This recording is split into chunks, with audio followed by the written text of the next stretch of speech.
Shalom, Barak the Yahweh, Barak the Yahushai, Barak the Yahweh, Barak the Yahushai, Barak the Yahweh, Barak the Yahushai. I'd like to give all praises to Yahweh, Ba'ashem Yahushai, and double honors the apostles and elders of Great Millstone, that taught us his word. Peace and salutations to the hopeful elect. Shemai, Yasharallah, Yahweh, Allah, Haya, Nawah, Yahweh, Akkad. But yeah, I just wanted to get into Jake during the Middle Ages, what Esau calls, the Dark Ages, and iconoclasm, and how they destroyed, all the images. Not all of them. They can't destroy all of them, but Esau tried to do that.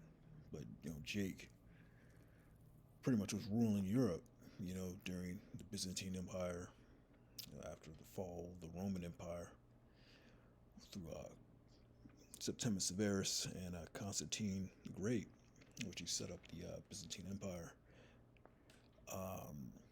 But yeah, this is all history that's not really taught, but they do put it in books. Like this book right here, it's called Nature Knows No Color Line, and it's a great book, and it shows a lot of illustrations of the noble families, the Negro noble families, the coats of arms, and pretty much all the icons that are set up all throughout Europe. This one is called Negroes and coats of arms of noble families. You see, these are all Jakes, man. And they don't ever teach this, in Black History Month, coats of arms, basically noble families that ruled, Europe.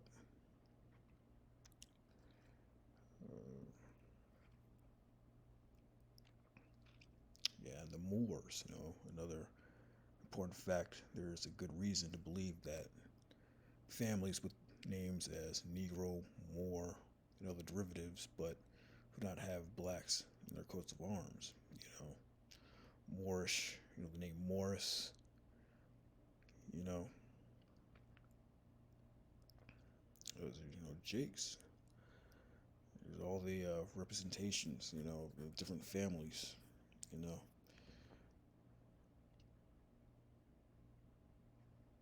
Yeah, like French, Italian, Spanish, Polish families, Jakes up in there, man.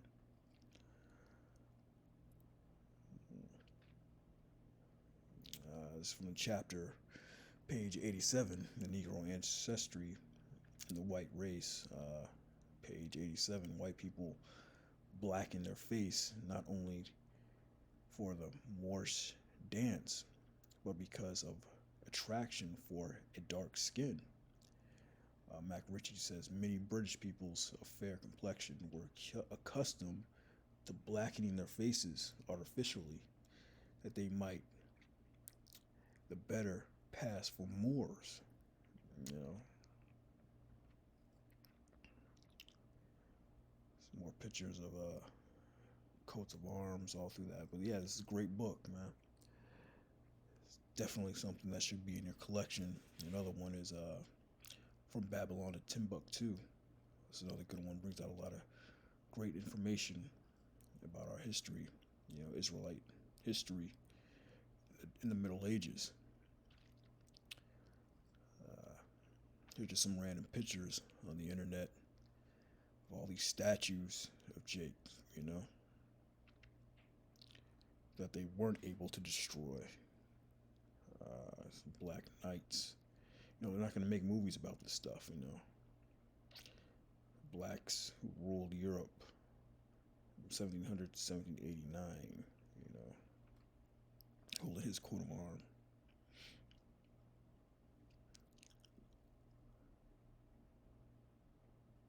Yeah, I guess this is a statue of Blackamoor holding a Habsburg coat of arm. Yes, good stuff, man. So when you come to the truth, you really do get into this history, because they don't teach you this in school or none of it, man.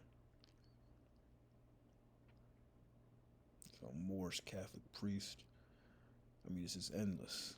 you know, these different images that they weren't able to destroy. But it was a thing called iconoclasm that happened mainly during the Renaissance period. Look up that word iconoclasm in the Etymology Online Dictionary. It's a reference to an act of breaking or destroying idols, physically, figuratively, from 1858 in reference to beliefs, cherished institutions. Yeah, you know, another book, Icons and Saints of the Orthodox Church. You know, it shows a lot of those pictures, man, of the saints, you know, that were destroyed.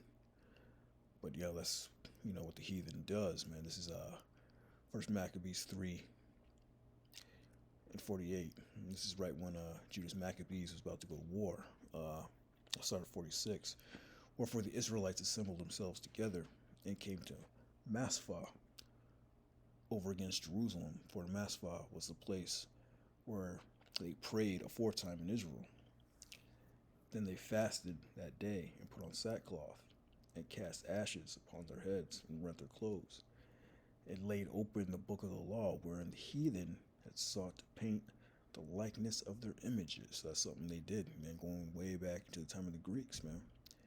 Iconoclasm, man. Took our images and painted themselves up, you know. But there's just so much of this stuff you couldn't destroy it all, you know. Vladimir Putin came out and he revealed a lot of those images of quote unquote black Jesus, Habashai, those ancient pictures. And then Jake all of a sudden wants to get interested in it now. Our apostles have brought out this truth, for decades now, man.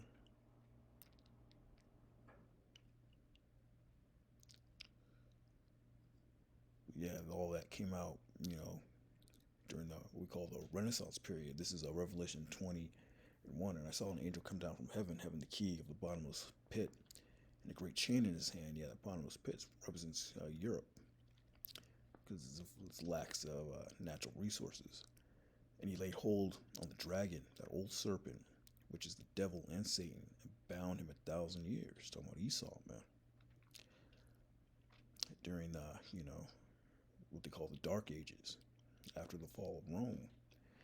And he cast him into the bottomless pit, shut him up, and set a seal upon him that he should not deceive the nations no more until the 1,000 years should be fulfilled. Yeah, he was up under us, man, slavery, up there in Europe during that time. And after that, he must be loosed a little season. And we're in that season now up to this very day. It was called the Renaissance period. When he came up out of them caves, man.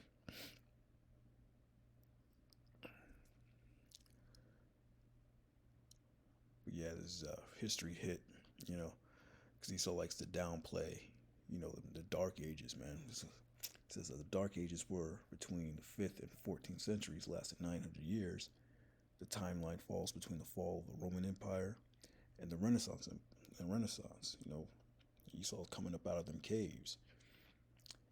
And it has been called the Dark Ages because many suggest that this period saw little scientific and cultural advancement, which is bullshit. However, the term doesn't stand up to much scrutiny, and many medieval historians have dismissed it. Yeah, that's because they can't deny what came out of the Dark Ages, man. All the accomplishments that Jake did, man. The civilization, Scripture say Jake is the former of all things. Jake has created everything, man.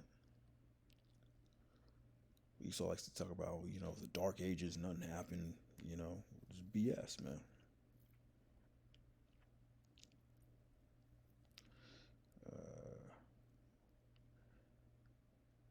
Yeah, from 500 to 1400. Yeah, the Renaissance period started roughly around 1450. It says the old saying, Columbus sailed the ocean blue, 1940 or 1492. Columbus sailed the ocean blue, wherever you say it. around the 1400s.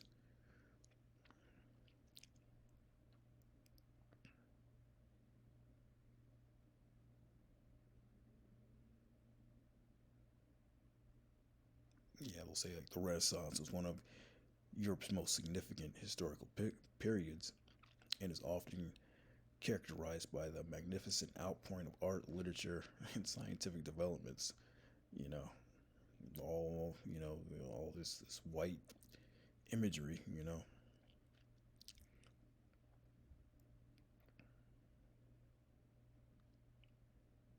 Yeah, during this time, new ideas spread across the continent, focused on the possibilities of mankind, the achievements of individual, and the teachings of the ancient world, pushing Europe out of the Dark Ages and towards a more enlightened modern society. Which is BS, man. Jake taught him everything, man. Jake is the former of all things, man. So yeah, around 1453, it's when that the rebirth. Renaissance means the rebirth. Esau came up out the caves, committed his iconoclasm, just took over everything. But that was all part of the Most High's plan. Most High wanted it. It's time for us to fall during them times, man.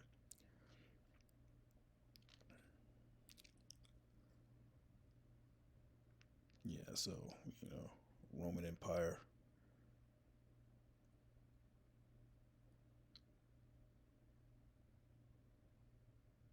Yeah, that's it on that.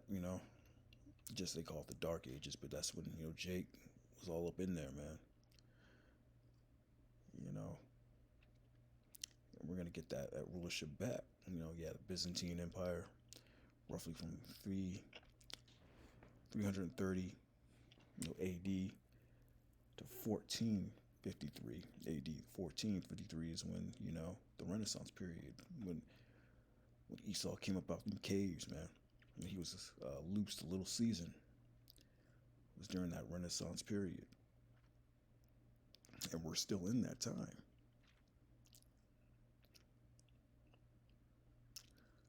But we're almost up, man. His time is almost up. This is Jeremiah 10:16. The portion of Jacob is not like him, for he is the former of all things, and Israel is the rod of his inheritance. The Lord of hosts is his name. Yahweh, Yahweh Hashem, Yahweh Shai is his name, man. Yeah, Jacob formed everything, man. He created everything. Even going back to the creation, man.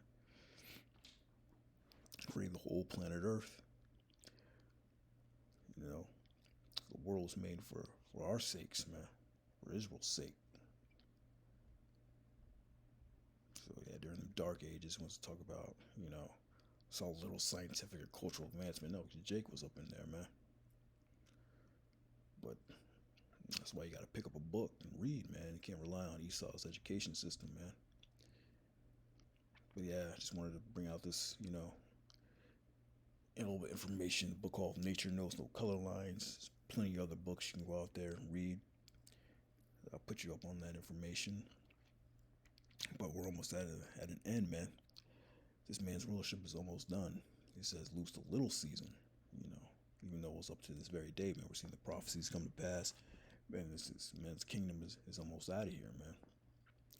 This is Lamentation 5 and 20. Wherefore dost thou forget us forever and forsake us so long time?